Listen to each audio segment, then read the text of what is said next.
Greetings from LA, my dear friends. This is Daisuke, and I very much hope that this video finds you well and in very good spirits wherever you are in the world. And today, if you don't mind, I would very much like to continue on with our journeys, our discussions, our discoveries, and our explorations with respect to the recent releases made by the Criterion Collection during this year of 2023.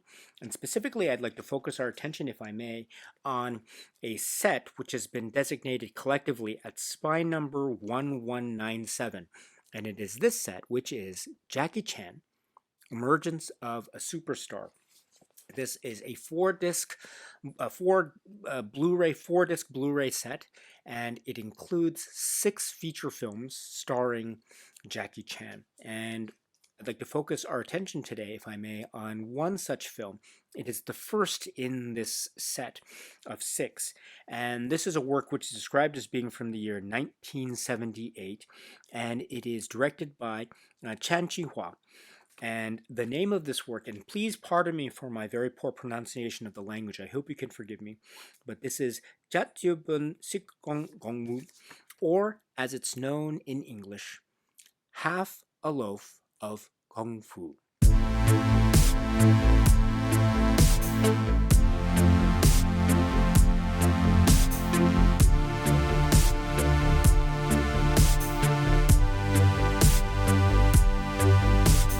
This is the work, my goodness, what a film this is.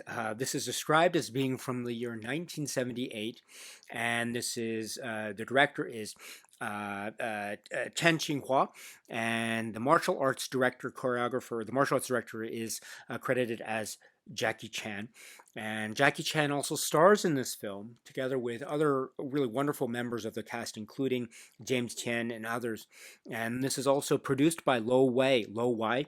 And so this is a film which is also part of the cinematic collaboration between producer Lo-Wai and Jackie Chan, which is part of, or very important or integral part of what one might call the early period of Jackie Chan's filmography career during the late 1970s into the early 1980s.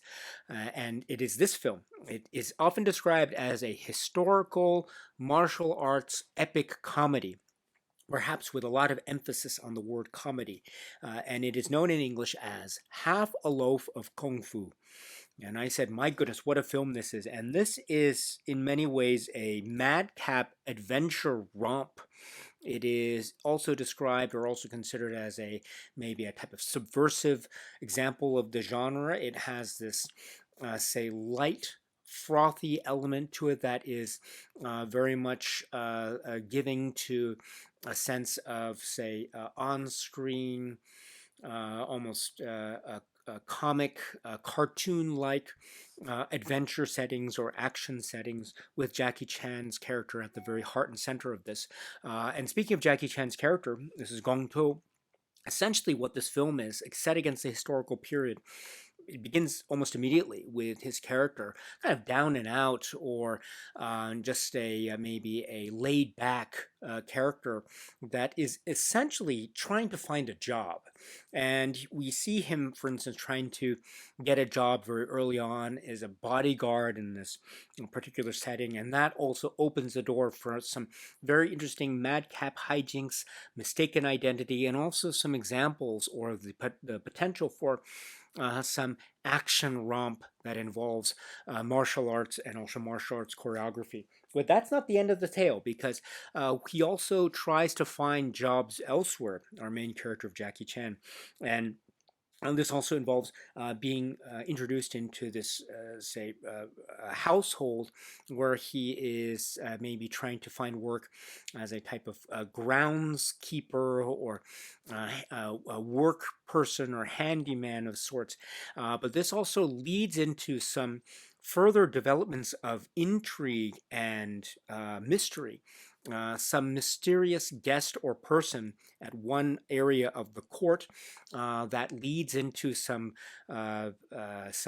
very maybe potentially dastardly plots that are being hatched that may or may not have to do with another group of people and the movement of, or the legend of the movement of certain types of artifacts, which we come to learn throughout the course of the film may have some powers of the supernatural and the mystical, and may also have some powers in terms of curing any sorts of poisons and also bringing people back to life. And so the hunt for these artifacts and who carries them and who is also after them is indeed part of the intrigue and mystery and the allure of this film. And Jackie Chan's character, Gong To, is essentially thrust right into the heart and center of these proceedings, or maybe he stumbles onto them because also alongside already these very uh, uh, multiple parallel tracks and many groups of characters.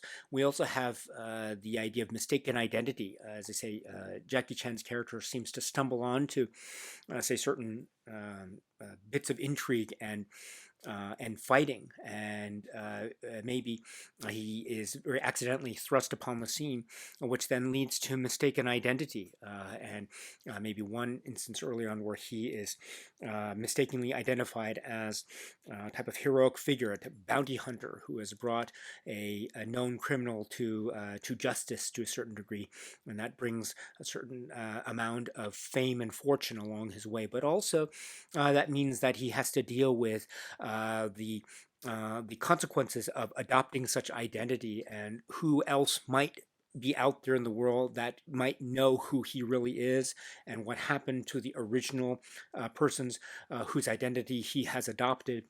What of these mysterious artifacts that legend have it seem to be moving from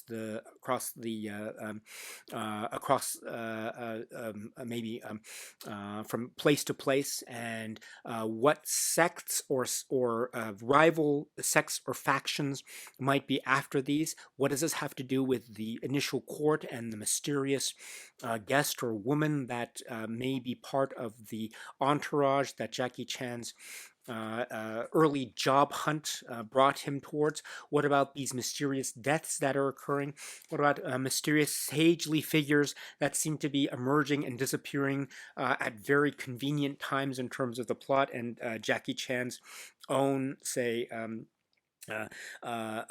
predicaments? What about figures that that seem to be beggars, that also have seemingly this great knowledge of certain forms of martial arts, and so Jackie Chan is learning these forms that may or may not work in practice, and also throw into the mix a bunch of say double cross, triple cross, not just one set of characters, not just two sets of characters, but like a whole bunch of characters that seem to be all over the place. Mistaken identity, rival sects or factions, mysterious artifacts that seem to be have the power of bringing people back from the dead, sagely masters that seem to be wandering the countryside, other mysterious figures that have a high degree of knowledge of martial arts and kung fu, while at the same time displaying large degrees of uncontrollable bodily flatulence, and then also throwing into the mix the mysterious, say, warriors or bounty hunters that may or may not be deceased or behind the scenes. What about their relatives? What about people who are trying to avenge their loved ones? And what about people against whom those acts of revenge might be taking place? What about people that are emerging that are maybe pickpockets trying to just steal money? How do they become affected? And what of these mysterious, say, villains or villains behind the scenes? Who is the ultimate big baddie at the heart of these proceedings? And what, at the end of the day, will happen to our main character of Gong To, Jackie Chan? And you throw into the mix a whole bunch of dream sequences, or there's dream sequences involving, say, allusions to cartoon characters, even down to things like eating spinach in a Popeye cartoon. You also involve, as I mentioned, these characters that seem to be beggars or beggar-like situations that also have this high degree of martial arts knowledge that may or may not be useful. There's a lot of flatulence. There's a lot of say, these bodily humor, bodily function humor jokes. And then there's these mysterious warriors that have superhuman strength and superhuman martial arts capabilities. And when they clash, they really clash. And believe me, the film sets up a multitude of showdowns And when all the key characters are together in one area, in one sort of cinematic arena, as it were, stand back because everything is just going off all at once with Jackie Chan's character to some degree or another being involved in these proceedings. So it is madcap hijinks, and it can be quite confusing. There can be twists and double cross and triple cross, and people who are pretending to be that which they are really not, and other people who are suddenly emerging onto the scene with hidden agendas. Some characters that appear and then disappear, and then they reappear again, and then all of a sudden you have the proceedings, and all of a sudden someone new appears on the scene, and we think we know who they're representing, but we're actually not quite sure.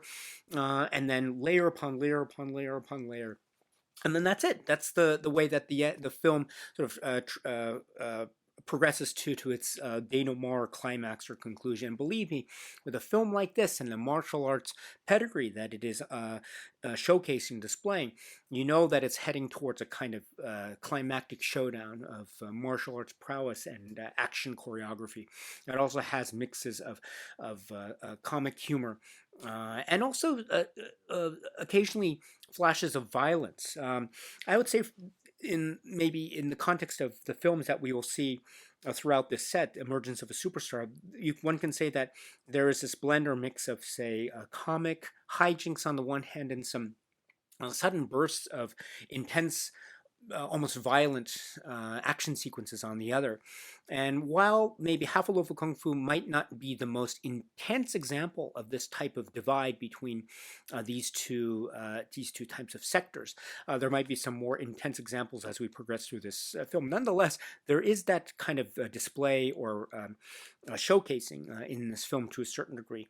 But also, one can say that this is a film that has large helpings of humor and comedy, of a madcap cartoon-like or cartoon action, cartoon violence style. There are dream sequences. There are sequences involving certain forms of kung fu or martial arts that are applied in realistic in real life that have this way of failing our hero at the very last minute, thus causing this sense of, say, sort of comic hijinks. Our character again being mistaken for people that he really is not, having to evade certain threats. There's some really interesting fight sequences involving wigs and using wigs in a very interesting way, and the like. So there's a lot of funny moments. It is wild. It's bonkers. This is such a bonkers film. I don't know if I would necessarily call it my absolute favorite Jackie Chan film.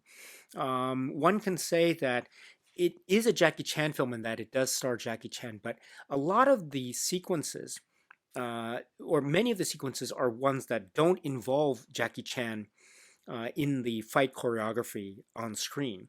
We know of his work in terms of the fight choreography behind the screen, but in terms of what we see displayed on screen, a lot of the sequences do involve actors that aren't Jackie Chan.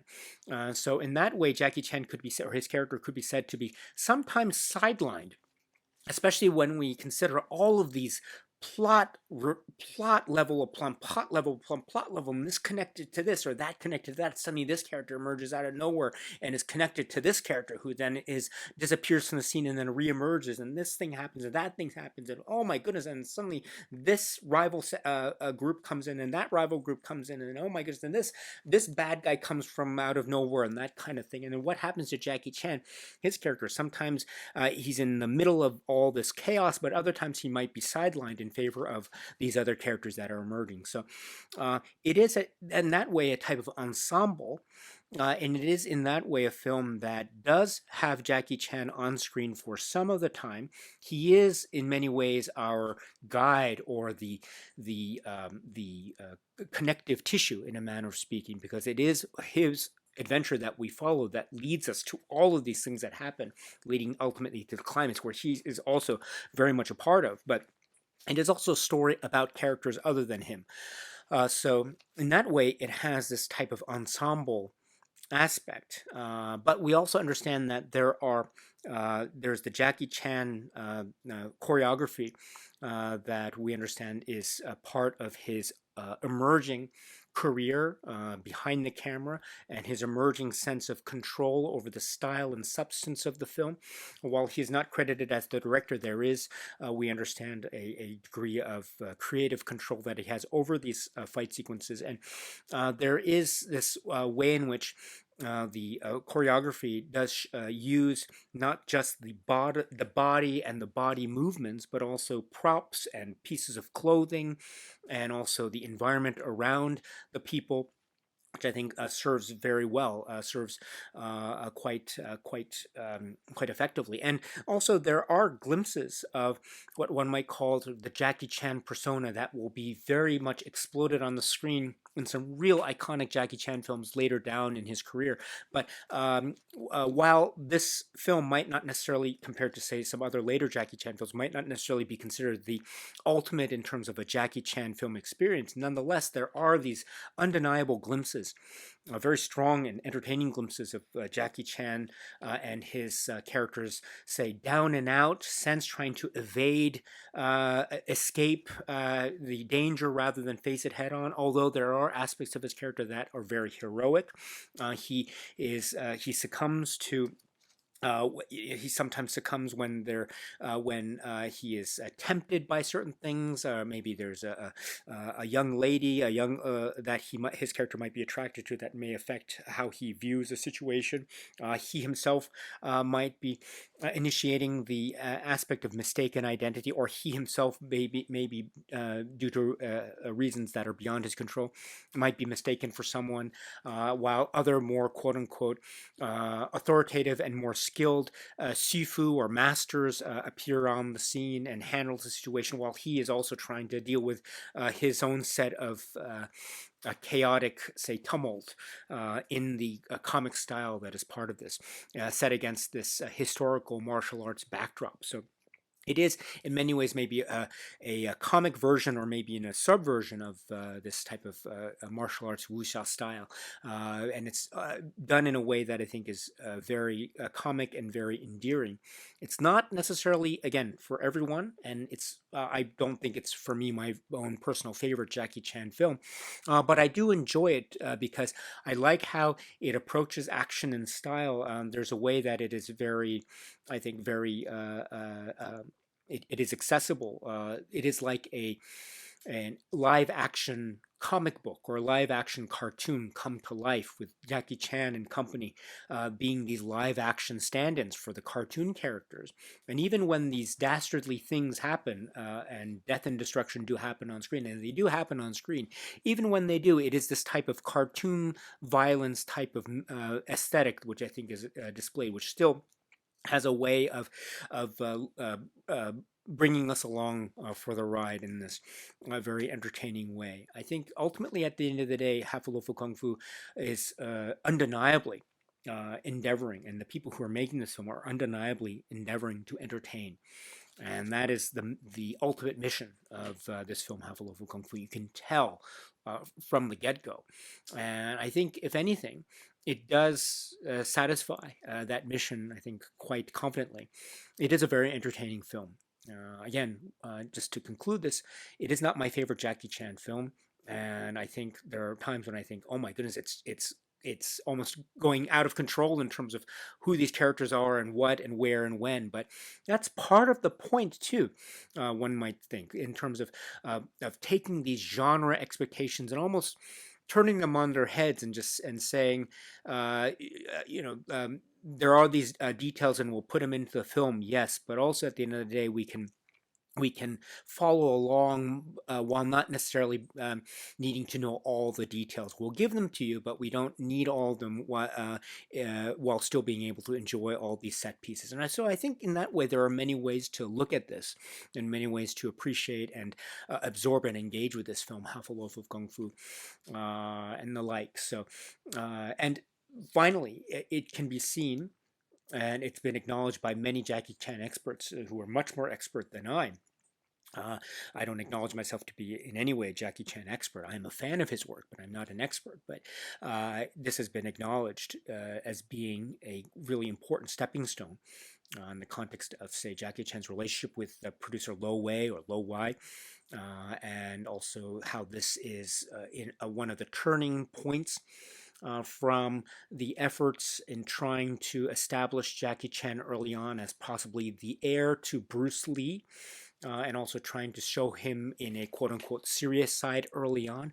But films like Half a Loaf of Kung Fu, emerging when they did in the late 1970s, are now vehicles that show this comic side, this warm comic side, almost lovable, buffoonish comedian slash acrobatic performer slash martial arts star. That is Jackie Chan. And so, in that way, it is an incredibly important film in terms of the trajectory of Jackie Chan. Thus, I think establishing with a confident degree of appropriateness its place in a set which is called Jackie Chan Emergence of a Superstar. It is this film which is Half a Loaf of Kung Fu. This film, Half a Loaf of Kung Fu, is part of this Criterion Collection Blu-ray set, Jackie Chan Emergence of a Superstar. It is the first film that is part of this six feature film set, spread out over 4 discs. This is Blu-ray disc number 1, which is what I have in the player. Blu-ray disc number 1 has the 2 films, Half a Loaf of Kung Fu and Spiritual Kung Fu. And the film Spiritual Kung Fu is what we'll talk about in a future video. But speaking of Half a Loaf of Kung Fu, you can select it when you put in the disc, and it'll bring up the movie, chapter, supplements, and setup. When we bring up the setup menu, because it does have information about the audio options. This film, as it's being made available in this Criterion set, can be experienced and enjoyed either in the original monaural Cantonese soundtrack or 5.1 surround Cantonese soundtrack or the English dubbed monaural soundtrack. And then also speaking of the masters, the materials that are used or purported to be used for the basis of these of this release, there is a note which is part of the booklet, the staple booklet, which I removed prior to the start of this video discussion. And at the end on page 28 at the top it says about the masters, digital, and I quote, digital restorations of Half a Loaf of Kung Fu, Spiritual Kung Fu, The Fearless Hyena 2, The Young Master, and My Lucky Stars were created from the 35mm original camera negatives, with Half a Loaf of Kung Fu mastered in high definition and the other 5 features mastered in 2K resolution. Scanning for all the films was performed on an Aeroscan film scanner. The original monaural theatrical mixes and original English dub tracks, when available, were provided by collectors dedicated to the proper preservation of Hong Kong cinema, while the 5.1 and 2.0 Cantonese tracks were made from optical soundtracks, etc. So, this is a film that has been made available in a number of physical media releases, not just the Criterion release, but a number of physical media releases and the like. So, I think this release by Criterion, Half a Loaf of Kung Fu, may not necessarily be the most complete or most definitive physical media release of Half a Loaf of Kung Fu. And so, if you have in your estimation, a more complete or more, you already have a version, physical media version or release of this film prior to the Criterion release, then that's perfectly fine. I very much acknowledge that. I should also acknowledge too that the supplements that are included as part of Half a Loaf of Kung Fu are included in the supplement section here. And it has the trailer 1 and trailer 2, but before that it has a section which is called the Ultimate Showman.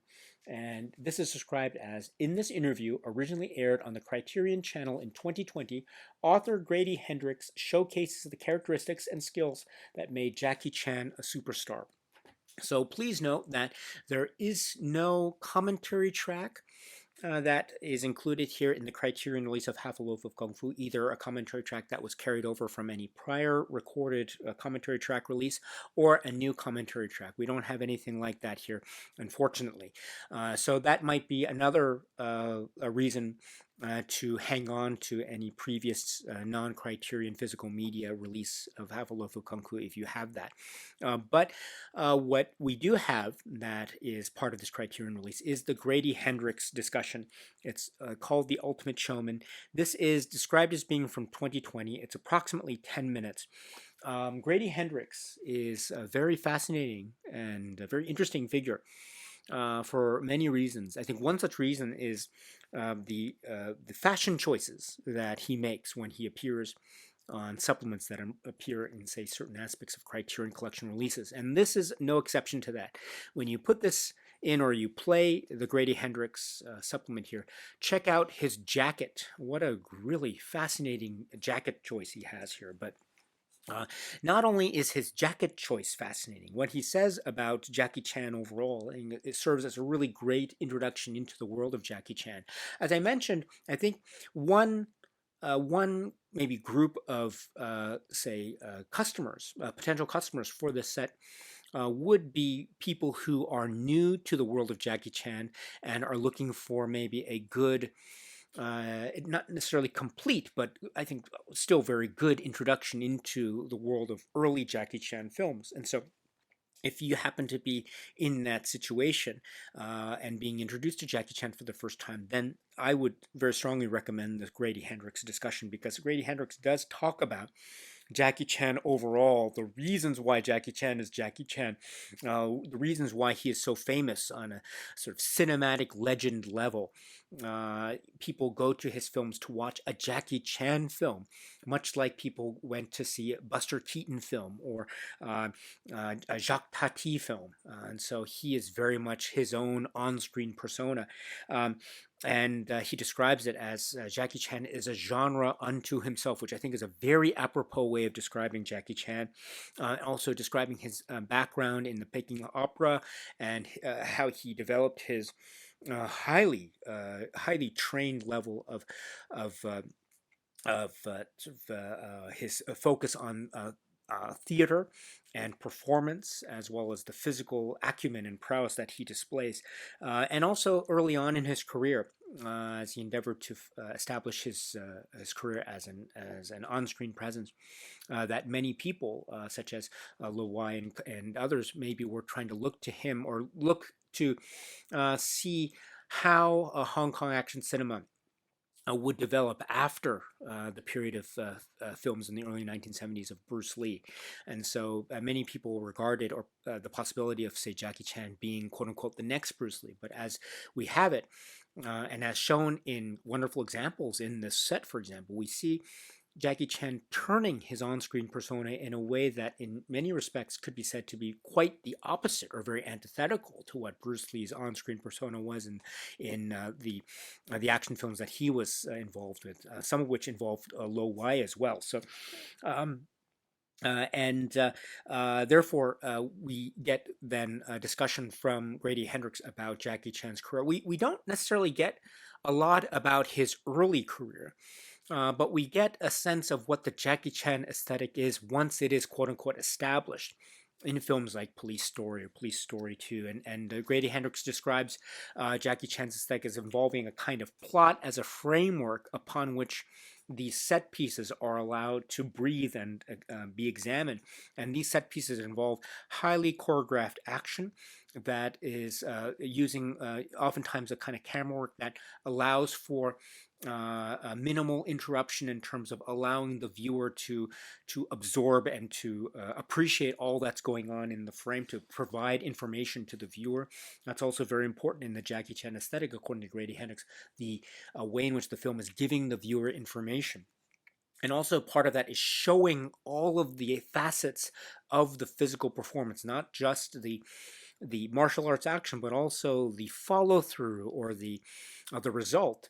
seeing, for example, where the actor lands, how the actor lands, not just the jump, but also the place where he crash lands onto the ground below. And this becomes also part of the mystique of Jackie Chan and the stunts that are involved in seeing him involved in the stunts directly, and also understanding that he and others can be injured on set, sometimes quite seriously. But this is also part of the show that he is trying to give his audiences. And this also involves curtain calls that oftentimes conclude a number of the quote unquote very famous aspects of Jackie Chan cinema and the like. So, again, we're not focusing specifically on the early, say, films of Jackie Chan, say, that are part of the set. So Grady Hendrix is not focusing in on a discussion specifically of, say, Half a Loaf of Kung Fu. Rather, he's talking about the Jackie Chan persona and aesthetic on a kind of introductory level, but that is in no way detrimental. That's no way a dig at what he's doing. On the contrary, he's doing it in a very wonderful and very clear and clearly presented way. And he's also talking to about how when you have Jackie Chan and the creative control that he had, either if he was actually the director or maybe if he had a very close relationship with the director of the film. And so this would be, again, a way in which he would exert a type of creative control over the films that he was starring in. As well as showcasing the great stunts and sequences in martial arts action that also had great doses of humor and comedy and humanity to them.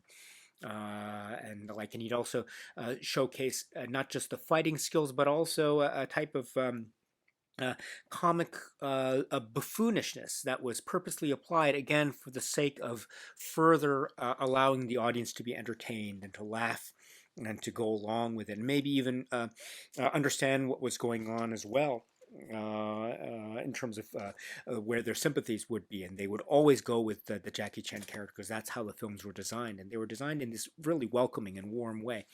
So that is, in a nutshell, what Grady Hendrix's discussion here is: the ultimate showman. So rather than be a specific discussion on Half a Loaf of Kung Fu, and rather than be a specific discussion on the emergence of a superstar aspect of Jackie Chan's career, it's more about Jackie Chan's career and persona writ large, and what makes Jackie Chan Jackie Chan in the eyes of cinema history and legend. So, in many ways, it is that kind of introduction into the world. It is about 10 minutes long, so it doesn't go into great detail per se about, say, the early beginnings. But if you're looking for an introduction into the world of Jackie Chan, in particular, then I think this would be a great place to go. So it is not a Half a Loaf of Kung Fu specific, but I think if you are hungry for information about Jackie Chan, this is, I think, a great place to start, a great jumping off point. So this is the discussion with Grady Hendrix, approximately 10 minutes. And then, as I mentioned, the two trailers, they're described as trailer 1 and trailer 2. So, as you can see, there isn't a lot of Half a Loaf of Kung Fu centric stuff that can be found with the supplements that are part of the Half a Loaf of Kung Fu part of the Blu-ray disc number 1. There isn't, unfortunately, a commentary track either carried over from a previous release or a new commentary track. It would have been really great if there had been a commentary track, but unfortunately there isn't. But we will actually see where some of the other supplements for some of the other films might have some information about Half a Loaf of Kung Fu, and I draw your attention when we get there to, say, some of the supplements that are the supplement that is the commentary track, for instance, that accompanies the Criterion release of the Fearless Hyena film, the second Blu-ray disc here. So we can talk a little bit about that, as well as some information about Lo Wai that is part of the supplements. That is the other film on this Blu-ray disc number 1, which is known in English as Spiritual Kung Fu. But if you are looking for a Half a Loaf of Kung Fu specific supplements, then you may have to turn elsewhere, non-Criterion releases, and there are a lot. There are a fair share of them out there. You're going to have to go elsewhere for that. But it would have been great if there had been more Half a Loaf of Kung Fu centric stuff accompanying Half a Loaf of Kung Fu. The fact that there isn't any is it would have been great, but it's not there. So, but at the end of the day, we do get the film itself, and we do get, again, for purposes, I think, of this packaging and the context of the emergence of the superstar dynamic, we have the film Half a Loaf of Kung Fu. Before I go, I should also point out that the booklet that's part of this set, Jackie Chan Emergence of a Superstar, is a staple booklet, which is really lovely. We will talk more about the booklet and the overarching comprehensive essay that's part of this. We'll talk about this in a separate video, but let me say that the essay, which is called Bugs Bunny in the Shaolin Temple, does speak a little bit to or it speaks about each of the films, so there is some discussion points about Half a Loaf of Kung Fu.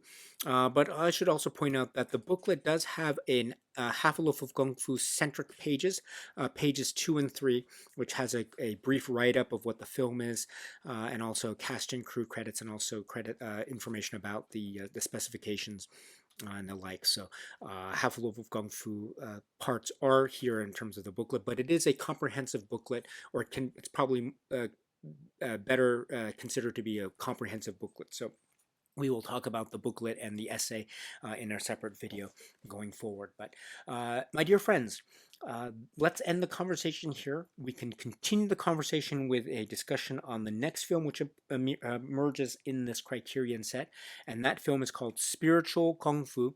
And so if you're interested, won't you join me at the next video discussion? But until then, my dear friends, this has been a brief discussion of Half a Loaf of Kung Fu as it appears in this Criterion set. At the end of the day, it may not be the most glorious release of this film that has ever been had on physical media, and it may not necessarily be, say, everyone's favorite Jackie Chan film per se, but I think also that it is still utterly entertaining and very enjoyable in its own right, and with many aspects that are undeniably Jackie Chan, and this idea of a cartoon come to life, as well as other aspects that ultimately always put a smile on my face every time I watch this film. And that is a film which is Half a Loaf of Kung Fu. So, my dear friends, that's it for now. So, please won't you join me at the next video if you're so interested, discussing Jackie Chan Emergence of a Superstar.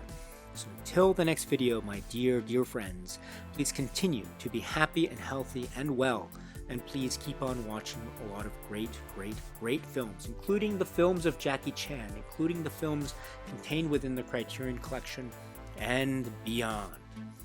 So until the next video, my dear friends, stay strong, stay safe, and cheers.